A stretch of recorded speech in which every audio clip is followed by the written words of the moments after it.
आपको मिला रहे हैं एक ऐसे शख्स से जो कि आजकल की समस्याओं जो कि ग्राउंड पे चल रही है, जैसे कि आप जानते हो पेट्रोल हुआ, डीजल हुआ, और जो कि हमारे गैसीय जो भी पदार्थ हुए जिससे कि आम जनता को जो समस्या पैदा हो रही है उनके बारे में आपको मिलाते हैं एक पेट्रोलियम अधिकारी से जिनको यह जानकारी है कि यह समस्या सही है या गलत है या लोगों को गुमराह किया जा रहा है, क्या है ये इसका सच, ये सर बताएंगे आपको।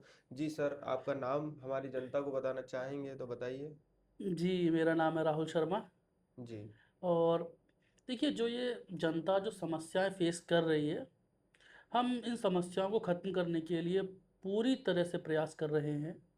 हम खुद नहीं चाहते कि हमारी जनता जो है इस प्रकार के कष्ट भोगे, लेकिन जनता के सामने जो चीज़ें हैं, उसके अलावा भी बहुत सारी चीज़ें होती हैं जो कि बैक एंड प्रोसेस में चल रही होती हैं। तो सर मेरा आपसे यह सवाल है, जैसे कि कुछ लोग मेरे मिलने वाले हैं, वो मुझसे यह प्रश्न कर रहे हैं कि क्या, मुझे तो ये सब झूठ लग रहा है, सरकार जो है मतलब गुमराह कर रही है, लोगों को पागल बना रही है अपने फायदे के लिए, मतलब क्या है इसमें, क्या सच्चाई है? देखिए, इस मामले में सुरक्षा कारणों से बहुत सारी नीतियाँ ऐसी होती हैं जो जनता को नहीं बताई जा सकती, जी जी। क्योंकि अवश्य। कुछ लोग इस बीच में, कुछ असामाजिक तत्व ऐसे भी होते हैं जो इन नीतियों का अपना फ़ायदा उठा सकते हैं, अपने लिए जो है अपना फ़ायदा उठा सकते हैं। इसीलिए वह नीतियाँ पूरी तरह से गोपनीय रखी जाती हैं। और जो समस्याएं जनता अभी फेस कर रही है, जिन समस्याओं का सामना करना पड़ रहा है, सरकार पूरी तरह से तत्पर है कि इन समस्याओं को जल्द से जल्द, अतिशीघ्र, तत्काल प्रभाव से जो है खत्म करने का पूरी तरह से प्रयासरत है। तो सर आप जैसे कि हमारा पॉडकास्ट चल रहा है अभी इस समय, मैं इस पॉडकास्ट के द्वारा सभी अपने मतलब जो भी मेरे फॉलोअर्स हैं या मिलने वाले हैं, उन सभी को इस वीडियो के माध्यम से बताना चाहूँगा, क्या हम इस समस्या से कितना समय और कितनी टाइमिंग जो रहेगी इस पीरियड की, जो परेशानियां जो हैं, कब तक हम इस समस्या से बाहर आ पाएंगे, आ भी पाएंगे या नहीं आ पाएंगे, क्योंकि सरकार का जो कहना है कि मतलब 1 साल तक आप सोना मत खरीदिए और गाड़ी मत चलाइए, कहीं टूर पर मत जाइए। ये मतलब कुछ प्रश्न थोड़े से अजीब टाइप के हैं जो थोड़े देखिए, से दिमाग में कंक्लूजन पैदा करते हैं। बिल्कुल, मैं आपके इस प्रश्न का उत्तर अवश्य दूँगा। देखिए, ऐसा होता है कि कुछ चीज़ें जो है, वो इसलिए की जाती हैं, जैसे कि सपोज़ दैट मैं आपको एक एग्ज़ाम्पल देता हूँ। आज आपको शाम को 5 बजे की ट्रेन है, ठीक है? अब ये तो है नहीं कि आप 5 बजे ही है ना स्टेशन पे जाएँगे। जी। ठीक है? प्लेटफ़ॉर्म 1 से लेके 10 तक होते हैं। अब आप स्टेशन पे पहुँचने के बाद एक एक प्लेटफ़ॉर्म से दूसरे पे जाएँगे, तीसरे पे जाएँगे, चौथे पे जाएँगे। तो आप कुछ समय जो है पहले ही स्टेशन पे पहुँचेंगे। तो सरकार जो है जनता को समय इस प्रकार से देती है कि लगभग वो उतने समय में अपना जो भी ब्यौरा है, अपना जो भी समस्या हैं, उनको कवर कर ले। अगर वो उससे पहले कवर कर लेती है सरकार, तो उस चीज़ को जो है सरकार जिस प्रकार से अनाउंसमेंट किया कि सोना मत खरीदिए, इन चीज़ों का कम इस्तेमाल करिए, तो वह जो है उसी प्रकार से वहाँ पे जनता को आके बताएगी कि जो समस्याएं थी, अब जो है वो ख़त्म हो चुकी हैं, वह अपने सामान्य रूप से जीवन जो है वह जी। व्यतीत कर सकते हैं। ये सिर्फ एक मैक्सिमम टाइम का अनुमान दिया जाता है जनता को कि आप हमें इतना समय तो दीजिए जिससे हम स्थिति को नॉर्मल कर पाएँ।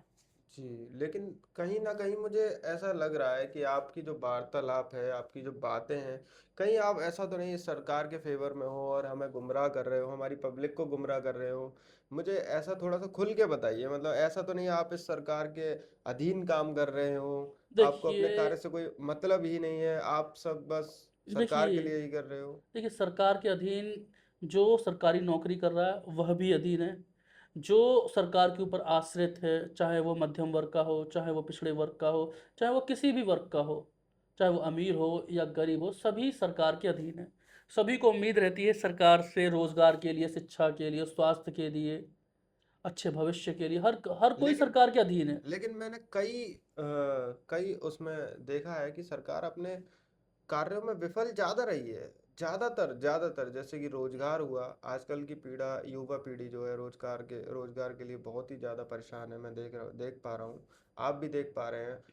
मतलब लोगों को तो ऐसा लगता है कि सरकारी नौकरियां निकल रही हैं और 1-1 लाख, 2-2 लाख, 5-5 लाख की भर्ती हो गई हैं, 10-10 लाख की भर्ती हो। लेकिन एक चीज़ और है इस चीज़ में कि युवा को ना बिजनेस के लिए ज़्यादा फोर्स किया जा रहा है कि आप बिजनेस कीजिए, मतलब इसका क्या, तो क्या टाइटल है?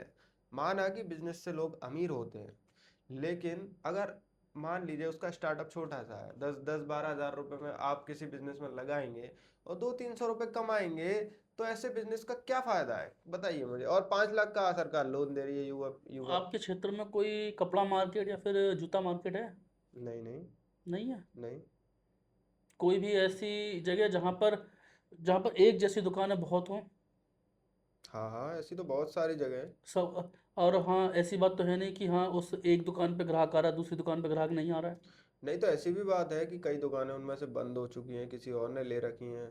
कई सारे रीजन है, ऐसा नहीं है कि मतलब एक ही चीज रोज रोज चलती रहती है, नहीं नहीं, बदलती भी रहती हैं चीजें। बदलते इस बात को आप हाँ। स्वीकार करते हैं कि जी हाँ जी। चीज़ें बदलती रहती बदलती हैं ना। रहती हैं। देखिए, रोजगार के जो अवसर हैं उसके लिए मैं आपको ये जानकारी देना चाहूँगा कि रोजगार के लिए, जैसे कि सपोज दैट, अब अगर कोई व्यक्ति पूरी तरह से किसी रोजगार के लिए शिक्षित नहीं है, तो उस बीच में सरकार उसको एक मौका दे रही है कि अगर आप नौकरी के लिए जो है योग्य नहीं है, तो आप अपना व्यापार कर सकते हैं।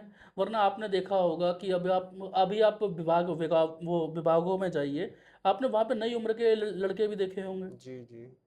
तो भाई, तो बस सरकार जो है उनको एक सेकंड ऑप्शन दे रही है कि अगर आप नौकरी के लिए योग्य नहीं है, तो आप अपना व्यापार शुरू कीजिए, आप जिस काम में माहिर हैं आप उस काम को कीजिए। बहुत ही अच्छा लगा आपके विचारों से, आपकी बातों से। बहुत ही सहमत हुए हैं लोग, हमारे लोग। अगर इस बात को, इस जानकारी से सहमत है, तो हमें प्लीज़ थोड़ा सा ध्यान दें कि लोगों को, अपने आसपास के लोगों को समझाइए और बताइए कि सब कुछ दुनिया में गलत नहीं होता है, कुछ अच्छा भी होता है, कुछ अच्छे के लिए भी होता है। थोड़ा ध्यान दीजिए, थोड़ा समझिए चीज़ों को। आप जी भी सर बिल्कुल। कुछ बताइए इन लोगों को जो मतलब गुमराह हो रहे हैं कि मतलब संयम ऐसा। रखिए थोड़ा सा। जी जी। देखिए, अंत जो है वह रावण का भी हुआ था। ठीक है, तो जो जो चीज़ें चल रही हैं इनका भी अंत ज़रूर होगा। बिल्कुल जिसकी वजह से चल रही हैं उसका भी अंत ज़रूर होगा। तो बिल्कुल। थोड़ा सा बिल्कुल। संयम रखिए, धैर्य रखिए चीज़ों का। और जो आपके उत्पाद हैं, पैसे हुआ, पेट्रोल हुआ, तेल हुआ, इनको आप बचत करना सीखिए। जितना आप बचत कर लेंगे वह आपके भविष्य के लिए बेहतर रहेगा। अच्छा जी, जी जी, नमस्कार। बहुत बहुत धन्यवाद सर आपका। आपसे मिलकर बहुत खुशी हुई।